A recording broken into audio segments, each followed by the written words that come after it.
You spent hours sailing the Caribbean as Edward Kenway, boarding ships, drinking in Nassau, fighting alongside Blackbeard. And here's the thing nobody tells you. Almost every single person you met in that game was a real human being. Blackbeard was real, Charles Vane was real, Calico Jack, Anne Bonny, Mary Read, Benjamin Hornigold, all real. They really did build a pirate republic in Nassau.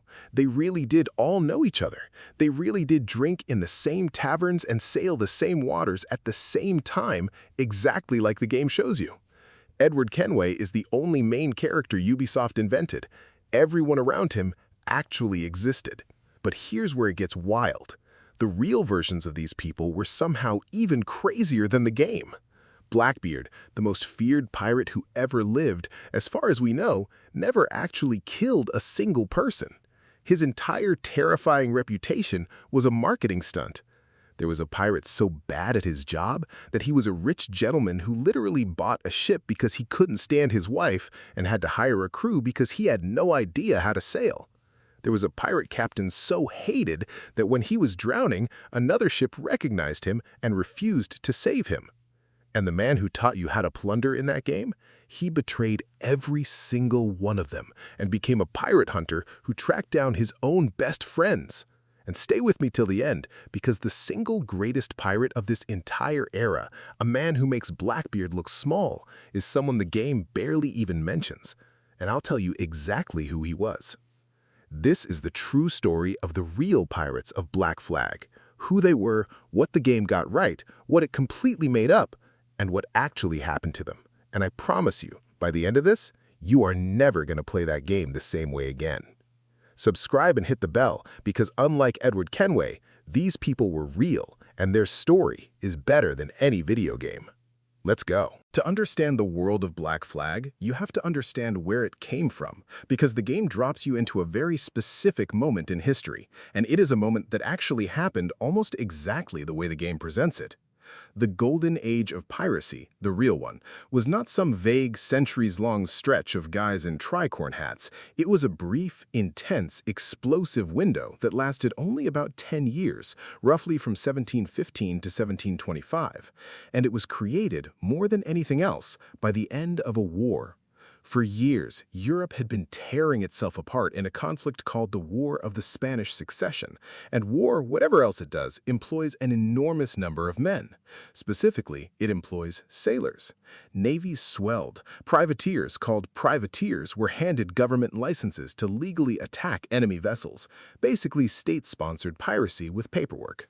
Thousands upon thousands of men spent years of their lives at sea learning how to sail warships, how to fight, how to board an enemy vessel, how to survive. And then, in 1713, the Treaty of Utrecht was signed, and all at once, all those men were out of a job.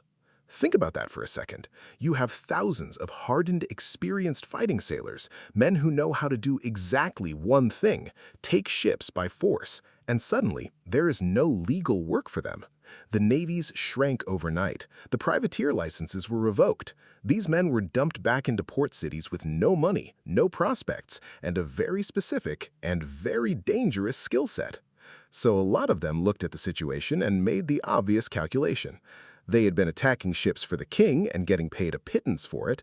Why not attack ships for themselves and keep everything? The only thing that changed was the paperwork. One year you were a privateer, a patriot, a legal hero of the crown. The next year you were doing the exact same thing to the exact same ships, except now it is called piracy, and they will hang you for it. And the Caribbean was the perfect place to do it. The Caribbean in the early 1700s was the beating heart of global trade. Spanish treasure fleets carried silver and gold out of the New World.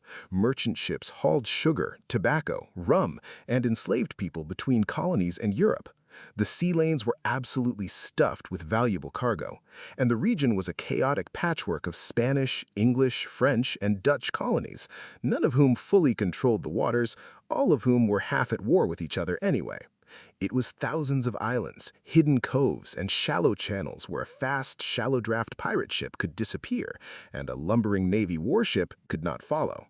It was essentially the perfect hunting ground. Rich targets, weak law enforcement, and endless places to hide.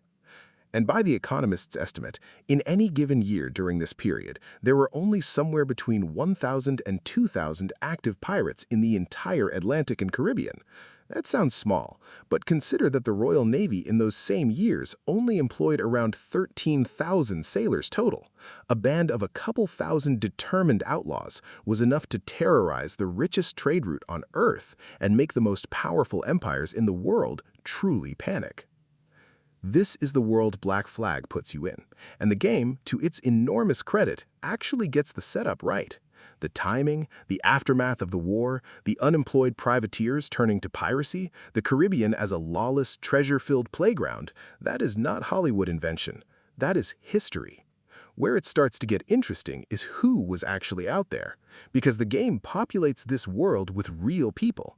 And the first thing they did, the real pirates, was something that sounds completely made up, but absolutely happened. They founded their own country. When you sail into Nassau and Black Flag and see it as this rowdy, lawless pirate haven where everyone knows everyone and the rules of the civilized world simply do not apply, that is not a fantasy. That is one of the most historically accurate things in the entire game. Nassau, on the island of New Providence in the Bahamas, really was a pirate republic, and it is one of the most extraordinary and underappreciated stories in all of history. Here's how it happened. Nassau had been a legitimate British colonial town, but it had been attacked and burned so many times by the Spanish and French that by the 1710s, the British had basically given up on it. The governor was gone, the defenses were rubble.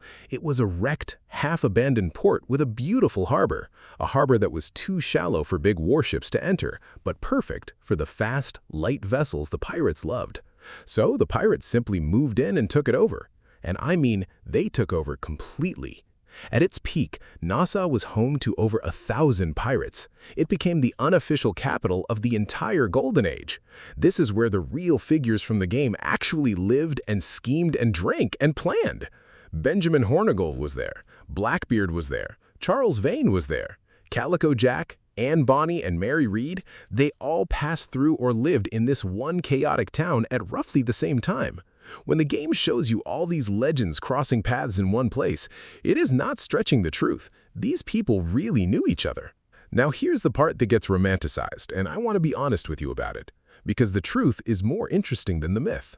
You'll sometimes hear Nassau described as a kind of pirate utopia, a democratic paradise where escaped slaves, outcasts, and rebels built an equal society that rejected the cruel hierarchies of the European world. And there's a real kernel of truth in that. Pirate ships truly were startlingly democratic for their time. On many pirate ships, the crew elected their captain and could vote him out. Loot was divided according to written agreements, with the captain often taking only a slightly larger share than the crew. Injured pirates received compensation from a common fund, a rough form of insurance that the legitimate world did not offer its sailors. Decisions were frequently made by a vote of the whole crew. Compared to the Merchant Navy, where a captain was a tyrant who could flog a man to death, or the Royal Navy, where men were literally kidnapped off the streets and forced to serve, piracy could look like freedom. For a lot of these men, it truly was a rebellion against a world that had treated them as disposable. But let's not overdo it. Nassau was also filthy, violent, disease-ridden, and drunk. It was not a functioning government. There was no grand constitution. It was a base. A place to sell stolen goods, repair ships, spend money, and hide from the law. The romance and the squalor were both real at the same time, and that tension, that mix of genuine rebellion and total lawlessness, is exactly what made it such a threat to the empires watching from across the ocean. Because a place where the poor and the outcast could opt out of the system entirely and get rich doing it, that was a dangerous idea. And the men who ran this republic were as strange and memorable as any characters a video game could invent. We're going to go through them one by one: the showman, the sadist, the gentleman, the two women who outfought all of them. But let's start with the man the game puts in your path first, the man who teaches you how to be a pirate, and the man who would betray every single one of them. In Black Flag, Benjamin Hornigold is the experienced older pirate who takes Edward under his wing, teaches him how to plunder ships, and then turns on everyone, becoming an antagonist who sides with the authorities. And that arc, unlike a lot of video game storylines, is essentially what really happened. Benjamin Hornigold was one of the founding fathers of the Nassau Pirate Republic. He was already a big deal before most of the other famous names showed up. He commanded a well-armed sloop, he was a skilled and aggressive seaman, and he was one of the most important pirate leaders in the Bahamas. He was also the man who gave Blackbeard his start. Edward Thatch, the future Blackbeard, served under Hornigold, learned the trade from him, and was eventually given command of his own captured sloop by Hornigold himself. So the mentor relationship the game shows you between Hornigold and the younger pirates is real. He really was the teacher. But Hornigold had a peculiar quirk that tells you a lot about the man. He refused to attack British ships. He would happily plunder Spanish and French vessels, but he clung to the idea that he was still, in some sense, a loyal Englishman, that he was more of a privateer continuing the war than a true pirate. His crews found this maddening. They wanted to rob everyone. There was money on those British ships, and Hornigold was letting it sail right past out of some stubborn sense of patriotism. Eventually, his own men got so frustrated that they voted him out as captain. Remember what I said about pirate democracy? This is it in action. The crew simply held a vote, deposed their leader, and went off to plunder under someone less picky. And then came the turning point. In 1718, the British finally decided to reclaim the Bahamas. They sent a new royal governor named Woodes Rogers, and Rogers arrived carrying something clever: the king's pardon. Any pirate who surrendered and swore to give up piracy would be forgiven. A clean slate, wipe away every crime, no consequences, just stop. And Benjamin Hornigold took the deal. For a man who had always thought of himself as a loyal Englishman anyway, it probably felt natural. But he did not just retire quietly. Hornigold did something that made him infamous among his former friends. He became a pirate hunter. The governor needed someone who knew the pirates, their tactics, their hiding spots, their habits, their faces. And who knew all of that better than one of the men who had helped build their republic? So Hornigold took a ship and went back out to sea, this time hunting the very men he had once sailed beside. He tracked down former comrades, he captured them, he handed them over to be hanged. The teacher became the executioner's bloodhound. And that is exactly why the game casts him as a kind of villain, because in real life, that is essentially the role he played. The betrayal was real. As for how it ended for him, there is a grim kind of justice to it, or at least a grim irony. In 1719, Benjamin Hornigold was sailing when his ship was caught in a massive hurricane. He was wrecked on a reef somewhere between the islands and drowned. The location of that reef has never been found. The man who taught the Golden Age how to plunder, who then betrayed it, simply vanished into the sea. No grave, no treasure, just gone. But his most famous student was still out there. And that student had built himself into something the world had never seen before, a monster that was almost entirely an illusion. Now we get to him, the big one, the most famous pirate who ever lived, the face on every rum bottle and pirate movie poster, the man the game builds so much of its world around, Edward Thatch, better known as Blackbeard. And I need to tell you the single most surprising fact in this entire video, because once you hear it, you cannot unhear it. As far as history can actually tell, Blackbeard never killed anyone, right up until the very last day of his life when he was fighting for it. Let that sink in. The most terrifying pirate in history, the boogeyman of the seas, and there is no solid historical record of him murdering a single person during his entire pirate career. So how on earth did he become the most feared man on the ocean? Branding. Pure, deliberate, genius-level branding. Blackbeard understood something that most people don't figure out for centuries, that the appearance of violence is far more useful and far more profitable than violence itself. Edward Thatch was a big, tall, physically imposing man to begin with. And he took that and turned himself into a walking nightmare. He grew out this enormous, wild black beard that covered most of his face, hence the name. He twisted it into braids, sometimes tied with little ribbons. And then, before going into battle, he would do his signature move. He took slow-burning fuses, the kind used to light cannons, and he tucked them under the brim of his hat, around his face, and lit them.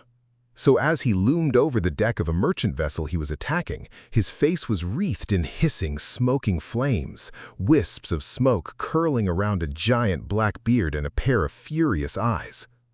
He looked, by every account, like the devil himself had climbed up out of the sea. And that was entirely the point. Because here is the strategy. When Blackbeard's ship pulled up alongside a merchant vessel flying his terrifying flag, and the crew saw this smoking demon of a man standing on the deck promising them mercy if they surrendered and hell if they resisted, they surrendered. Almost every time. They just gave up. And that meant nobody had to die. No fight, no damage to either ship, no risk to Blackbeard's own crew, and the cargo taken cleanly and intact. Terror was efficient. Terror was profitable. A reputation for savagery meant he almost never had to actually be savage. It is honestly kind of brilliant. Blackbeard was, in a sense, one of history's great marketing minds who happened to apply his talents to maritime robbery. At his peak, he was enormously successful.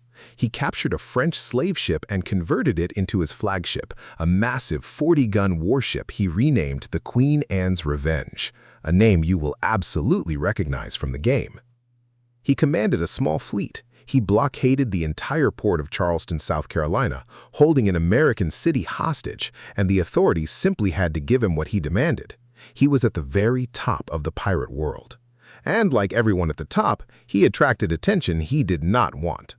The governor of Virginia, alarmed and enraged that this pirate was operating so brazenly, decided to end him, even though Blackbeard was mostly operating outside his jurisdiction. He secretly commissioned a naval officer named Robert Maynard to hunt Blackbeard down and kill him.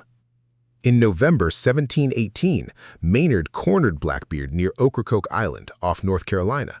And here, finally, at the very end, Blackbeard fought, because now it was his own life on the line. The battle was ferocious. Blackbeard and Maynard fought hand to hand, and the legend of Blackbeard's death is truly staggering. According to the accounts, before he finally went down, Blackbeard suffered 5 separate gunshot wounds and around 20 slashes from swords. 25 wounds! He kept fighting through all of them and reportedly died in the middle of loading his pistol for another shot. When it was over, the sailors beheaded him and hung his head from the front of their ship, as proof and as a warning. The man who built the most terrifying image in piracy, who used the threat of death to avoid ever having to deal it, met his own end in the most violent way imaginable. And with his head swinging from the bow of a Navy ship, the message to every other pirate was clear. The Empire was done being scared. Blackbeard was the pirate who used the image of cruelty. Charles Vane was the pirate who was actually just cruel. In Black Flag, Vane is a wild, volatile, dangerous figure, and honestly, the game may have gone easy on him. Because by nearly every historical account, Charles Vane was a truly nasty piece of work, violent, treacherous, and disliked even by other pirates, which, considering the company, is really saying something. Most pirate captains understood that the democratic deal cut both ways. You led, but you also shared the loot fairly, and you did not abuse your own men, because your own men could vote you out, or worse. Vane did not seem to care. He was known for cheating his crews out of their fair share of plunder. He was known for brutality toward his captives that went beyond the strategic terror of a Blackbeard into something that looked a lot more like genuine sadism. He treated people badly, and he did it because he could. But Vane also holds a place in history for one truly defiant, almost admirable moment, depending on how you look at it. When Woodes Rogers arrived in Nassau in 1718 with the king's pardon to reclaim the pirate republic, most of the pirates were weighing the deal. Charles Vane's response was to reject it in the most spectacular way possible.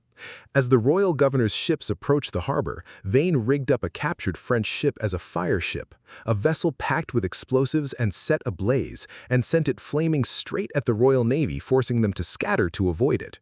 And then, in the chaos, Vane sailed his own ship right past the blockade and out to open sea, reportedly firing his guns and flying a black flag in open contempt as he escaped. It was a truly audacious middle finger to the British Empire. It was also completely futile in the long run, because Vane's story does not end in a blaze of glory. It ends in humiliation. His own crew eventually turned on him. During a confrontation with a French warship, Vane made the cautious call to avoid the fight, and his quartermaster, a man named Calico Jack, who we will get to next, accused him of cowardice and led a vote to depose him. So, Vane, the man who defied the whole British Empire, was thrown off his own ship by his own men for being too cautious in one fight. He tried to start over, rebuilding a small operation, but his luck ran out completely. His ship was caught in a hurricane and wrecked on a deserted island, and Vane was left marooned, surviving as a castaway. And this is where he gets the ending that tells you exactly how people felt about him. Eventually, a ship arrived at the island, and on board was a captain who happened to be an old acquaintance of Vane's, a former pirate himself, a man who knew exactly who Charles Vane was and exactly what he was like. And when he recognized the marooned man begging for rescue, he refused. He knew Vane too well to let him aboard his ship, because he assumed, probably correctly, that Vane would try to take the ship and turn the crew to piracy. So he left him there. Think about that. Charles Vane was so untrustworthy, so thoroughly disliked, that a fellow former pirate would rather leave him to rot on a beach than share a deck with him. Eventually, another ship did pick Vane up, but his luck stayed rotten. He was recognized as the infamous pirate, arrested, taken to Port Royal in Jamaica, and hanged. His body was left on display as a warning. Nobody, it seems, mourned Charles Vane. The man who deposed Charles Vane for cowardice was named John Rackham, but you know him, and history knows him, as Calico Jack, a nickname he earned for the brightly colored calico clothing he liked to wear. And I have to be honest with you about Calico Jack, because it is almost funny. Calico Jack is one of the most famous pirates in history, and he was, by any objective measure, not very good at it. As a pirate captain, his career was mostly small-time. He raided little fishing boats and modest coastal vessels. He never took some legendary treasure galleon, never commanded a great fleet, never blockaded a city like Blackbeard. His biggest strategic move was accusing Charles Vane of cowardice and taking his ship, and even then he later took the king's pardon and tried to go straight, before getting bored and returning to piracy for a fairly short and unremarkable run. So why is he so famous? Two reasons, and neither of them is his skill as a pirate. The first is his flag. Calico Jack is very likely the man behind the single most iconic pirate flag in history, the classic Jolly Roger with the white skull above two crossed swords. That image, the one that has become the universal symbol of piracy that ends up on everything from Halloween costumes to spray paint cans, is his design or very close to it. He was a mediocre pirate with an absolutely legendary sense of branding, and that flag alone bought him immortality. And the second reason is the far more interesting one. The second reason is a woman named Bonny, and through her, one of the most remarkable stories of the entire Golden Age, the story of the two women who sailed with Calico Jack, and who, when the end came, showed more courage than every man on the ship combined. In a world that was almost entirely male, on ships where women were often considered bad luck and were formally banned by many pirate codes, two women sailed with Calico Jack Rackham and became more famous than he ever was. Their names were Bonny and Mary Read. Bonny was, by all accounts, fierce, fearless, and hot-tempered. She was born in Ireland, ended up in the Caribbean, and fell in with the pirate world through her relationship with Calico Jack. She did not hide on the ship or play a passive role. She fought. She wore men's clothing in battle, handled weapons, boarded ships, and was reportedly as tough and as capable as any man in the crew. Mary Read had an even wilder path to that same ship. Mary had spent much of her life disguised as a man, first as a child, then as a young adult when she joined the British military and even fought as a soldier, all while concealing that she was a woman. After her husband died, she went to sea, and through a series of twists ended up aboard Rackham's ship, still in disguise. The story goes that Bonny, not initially knowing Mary was a woman, took a liking to this new crew member, and the truth came out between them. The two women became close, and together they became the fighting heart of the crew. And here is where their story becomes legend, because of how it ended. In 1720, Rackham's ship was attacked by a pirate hunter sent by the governor of Jamaica, and when that fight came, the accounts tell us something damning and unforgettable. Most of the male crew, including Calico Jack himself, were reportedly below deck, drunk, hiding, useless. It was Bonny and Mary Reed who stood on the deck and fought. Two women defending the ship while the famous pirate captain cowered below. They fought hard, but they were overwhelmed, and the whole crew was captured and taken to Jamaica for trial. Calico Jack Rackham was sentenced to hang, and this is the moment that defines Bonny forever. She was allowed to see him one last time before his execution, and instead of comfort, instead of tears, she looked at the man she had sailed with and reportedly told him that she was sorry to see him there, but that if he had fought like a man, he need not have hung like a dog. If he had fought like a man, he need not have hung like a dog. That was her goodbye. Rackham was executed, but Bonny and Mary Reed were not. At least not then, because when the court sentenced them to death, both women revealed that they were pregnant, and by the law of the time, you could not execute a pregnant woman because that would kill an innocent unborn child along with the mother. So their executions were stayed. Mary Reed tragically died in prison not long after, likely from a fever, possibly in childbirth. But Bonny, and this is one of history's great mysteries, simply vanishes from the record. There is no record of her execution. Some accounts suggest her wealthy father may have paid to get her released and quietly brought her home. Nobody knows for certain. The fierce, fearless woman who told Calico Jack he should have fought like a man simply disappears from history, a free woman. Her ultimate fate unknown. Which, honestly, feels like the ending she would have wanted. Of all the real pirates connected to this world, my personal favorite and the strangest by far is a man named Stede Bonnet, because Stede Bonnet breaks every single rule of how you become a pirate. Every other man we have talked about came up through the sea. They were sailors, privateers, working men who turned to crime because it was the skill they had. Stede Bonnet was none of those things. Stede Bonnet was a wealthy, educated, respectable landowner. He had a large sugar plantation on the island of Barbados. He was a gentleman, a member of the well-off class, a man with money, status, and absolutely no reason on earth to become a criminal. He also had no maritime experience whatsoever. He did not know how to sail, he knew nothing about navigation or naval combat or commanding a crew, and in 1717, at around the age of 30, this middle-aged gentleman farmer decided, out of nowhere, to become a pirate. Nobody is entirely sure why. The most popular explanation, recorded even at the time, was that he did it to escape his wife. The suggestion was that his home life and his marriage were so unpleasant that becoming a pirate and risking death on the high seas seemed like the more attractive option. Whether that's fully true or he was just having some kind of dramatic midlife crisis, we can't be certain. But here is what he actually did, and this is the part that sets him apart from every other pirate in history. Instead of joining a crew or stealing a ship like a normal pirate, Stede Bonnet bought one. He paid for his own ship out of his own pocket with his own money, like a gentleman making a purchase. He had it outfitted with guns, and then he hired a crew, actually paid them wages, which was not how pirate crews normally worked. He named his ship the Revenge, put on his nice clothes, and sailed off to become an outlaw with no idea what he was doing. And, predictably, he was terrible at it. He got into fights he was unprepared for, his crew quickly realized their gentleman captain had no clue how to run a pirate operation, and then Stede Bonnet crossed paths with Blackbeard.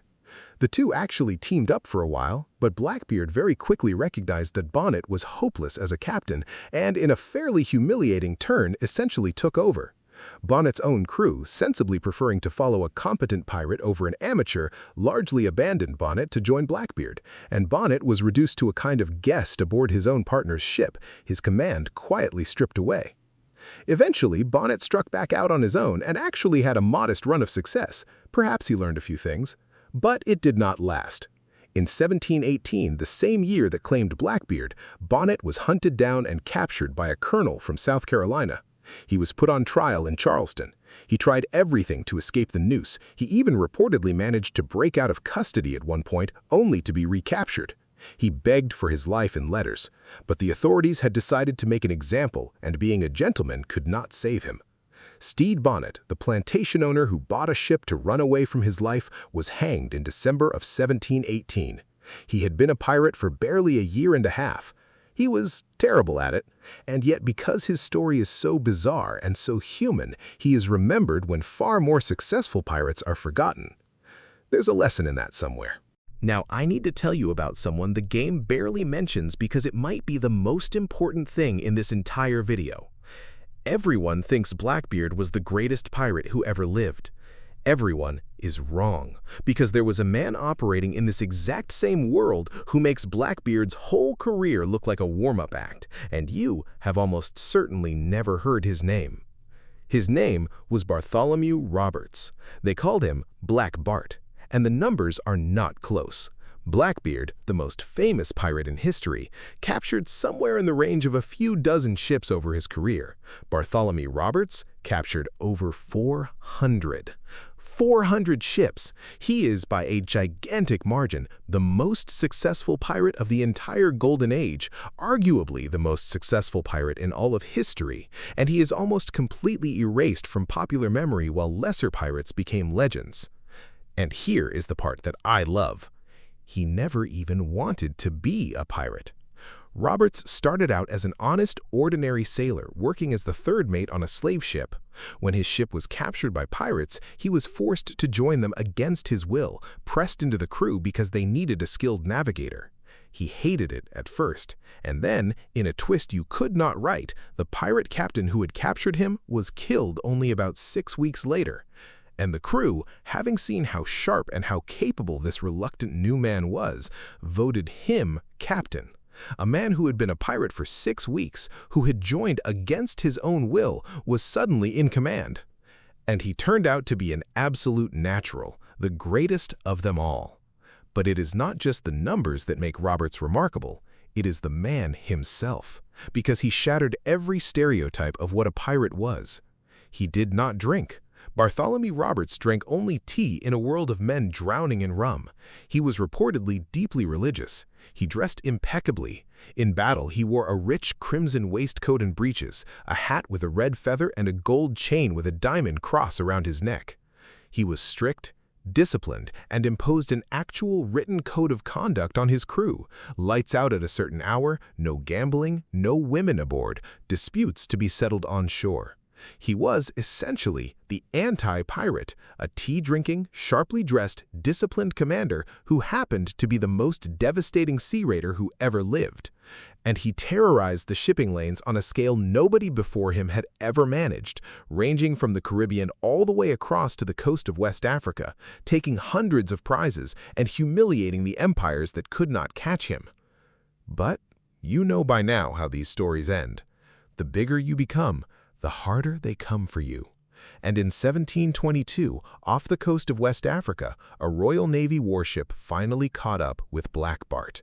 And Roberts, the man who had escaped everything, died early in the battle, struck in the throat by grape shot, killed almost instantly. His crew was so devoted to him and so aware of what his image meant that before the Navy could take his body, they threw him overboard into the sea, fully dressed in his crimson finery exactly as he had asked. He was never captured, the Navy never got to display him, he simply went into the ocean in his red coat and vanished. And here is why his death matters more than any other in this story. Historians generally mark the death of Bartholomew Roberts in 1722 as the end of the Golden Age of Piracy itself. When the greatest pirate who ever lived could be hunted down and killed, the message was final. The party was over. And the fact that Black Flag, a game all about this era, gives this man barely a nod while building whole missions around lesser pirates tells you everything about how thoroughly history forgot the wrong people. Now you know him. Say his name. So now that you know the real people, let's talk directly about the game, what Black Flag got right and what it made up, because the mix is truly fascinating and the developers deserve real credit in some surprising places. Let's start with what they nailed. The setting, as we covered, is dead on. The post-war timing, the unemployed privateers, the Caribbean, the pirate republic of Nassau, all real. The web of relationships is real. These people really knew each other and crossed paths in Nassau. But here is the detail that most impressed me, the thing the game got right that most people would assume was invented for modern reasons. The diversity of the pirate crews in Black Flag is historically accurate. In reality, pirate crews of the Golden Age were remarkably diverse for their era. A huge portion of pirates came from the lowest, most oppressed rungs of society, and that included a very large number of men of African descent. Historians estimate that during the Golden Age, somewhere between a quarter and a third of all pirate crew members were of African descent, many of them formerly enslaved men who had escaped or been freed and found in a pirate crew something the rest of the world never offered them: a share of the loot, a vote, and a measure of equality. On some ships, the numbers were even higher. Blackbeard's own crew, by one account from 1717, was around 60% African. So when Black Flag shows you diverse crews and gives Edward a formerly enslaved quartermaster like the character Adewale, that is not a modern invention pasted onto history. That is the developers actually doing their homework and representing something true that most pirate movies completely erase. Now, what did the game get wrong or invent? The most obvious one is the violence. Black Flag, like most pirate media, dramatically overstates how violent the average pirate actually was. In the game, Edward cuts down hundreds of enemies. In reality, as we saw with Blackbeard, most pirates went out of their way to avoid killing because a peaceful surrender was more profitable and less risky than a bloody fight. Real pirates were criminals and could absolutely be brutal, but the constant slaughter of a video game is Hollywood, not history. The second big invention is obviously the entire Assassins versus Templars secret war. The ancient conspiracy, the Pieces of Eden, the Observatory, the shadow organizations pulling strings behind the Golden Age, all of that is the fictional framework of the Assassin's Creed series layered on top of the real history. There was no secret war between ancient orders funding the pirates. And the third is Edward Kenway himself. Our main character, the man whose eyes we see this whole world through, is entirely fictional. He is invented. But, and this is what makes the game clever, he is a fictional man carefully inserted into a real world, positioned to have met real people. Kenway is the lens. Everyone he's looking at was real. And that is a truly smart way to tell a historical story, whatever you think of the rest of it. So what happened to this whole world? The Pirate Republic, the legends, the golden age of it all. Where did it go? Because here is the strange thing. This entire era, all these famous names, everyone we have talked about, it was all packed into an astonishingly short window. Look at the dates. Blackbeard, dead in 1718. Charles Vane, hanged around 1720. Calico Jack, hanged 1720. Stede Bonnet, hanged 1718. Benjamin Hornigold, drowned 1719. Almost every single legendary figure of the Golden Age died within about a 2 or 3 year span. The whole thing collapsed almost as fast as it had risen. And it was not an accident. It was a deliberate, coordinated crackdown by empires that had finally had enough. For years, the pirates had thrived because the authorities were disorganized, distracted, and weak in the Caribbean. That changed. The turning point was the arrival of men like Woodes Rogers, the new governor who reclaimed Nassau in 1718. Rogers offered the carrot and the stick. The carrot was the king's pardon. Surrender and all is forgiven. That pardon split the pirate world, peeling away men like Hornigold and turning some of them into pirate hunters against their former friends. And the stick was overwhelming force. The Royal Navy, no longer shrunk for peacetime, began actively hunting pirates across the Caribbean. Captured pirates were no longer quietly ignored. They were put on very public trials and very public gallows. The authorities began executing pirates in large numbers and leaving their bodies hanging at harbor entrances, tarred to preserve them, as a grim warning to every sailor who passed. The message was blunt and constant: this is how it ends. And it worked. The combination of pardons, relentless naval pursuit, and mass public executions broke the back of the Golden Age in just a few years. Nassau was reclaimed and made respectable. The hidden coves were hunted out. The great names died one after another, and no new legends rose to replace them, because the entire ecosystem that had created them, the weak enforcement, the safe havens, the flood of unemployed sailors, was gone. By the mid-24s, it was essentially over. The Golden Age of Piracy, the whole world that Black Flag so lovingly recreates, lasted only about a decade. A brief, brilliant, violent flash, and then it was gone, hunted into extinction by the empires it had defied. But its afterlife has been extraordinary, because these people, a smoking bearded showman, a marooned man nobody would save, two women who fought while the men hid, a gentleman who bought a ship to escape his wife, refused to be forgotten. 300 years later, we made one of the most beloved video games ever created about their world. We put their faces on our screens and sailed their seas. They lost the war against the Empire, but somehow, in the only way that lasts, they won. So the next time you boot up Black Flag and you sail into Nassau, and Hornigold teaches you the ropes, and Blackbeard stands there with his beard and his legend, and Vane snarls at you, and Calico Jack struts past in his bright clothes, I hope you see them a little differently now.